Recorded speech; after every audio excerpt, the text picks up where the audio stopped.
Now let's move on our next board. So Arduino Uno is basically overly used, most used, and Arduino Mega, which gives facilities to more number of pins. So if you are working with such a complex project, let's say, where you need many numbers of digital pins, then obviously Arduino Mega would be your choice.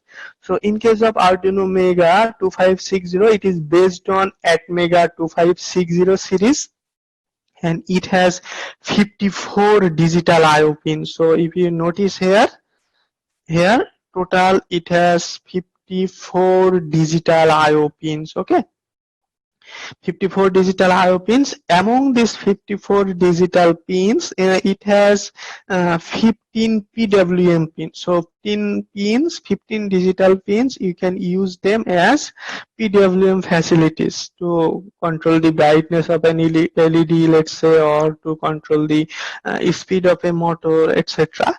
And it has 16 analog pin, and other configuration is just like the Arduino Uno board. For example, A0, A1, these are the analog pins, and these numbers as written here, also this one, they are digital pin starting from 0, 1 and so on. And if you notice here, it has many number of TX and RX. So along with this 0 on, it has other almost 4 pairs, extra 4 pairs of TX and RX here. And other things, that is the reset 5 volt, 3.3 volt, all are same as like of Arduino Uno board, so I'm not explaining this. And the clock speed of Arduino Mega is also 16 megahertz, and the built-in LED, which is this one, I guess, so this is also connected to 13 internally in this board. So if you want to perform some operation, you can write it as LED built-in, that will be actually 13. So if you connect an LED from 13, then obviously this will be controlled either using 13 or using LED built-in. So this is just a constant variable sort of thing. Our next board is Arduino Nano. So Arduino Nano is basically based on Atmega 3288, and it has total digital pins having 14. So this 22 is not correct actually.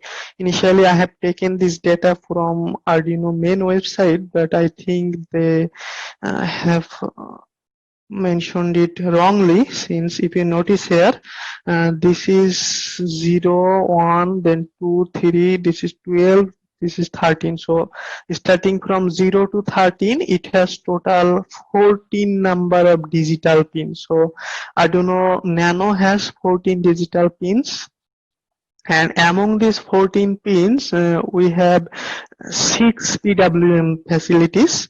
And if you want to know which have PWM facilities, then obviously you need to find it from the datasheet, which is available in the website.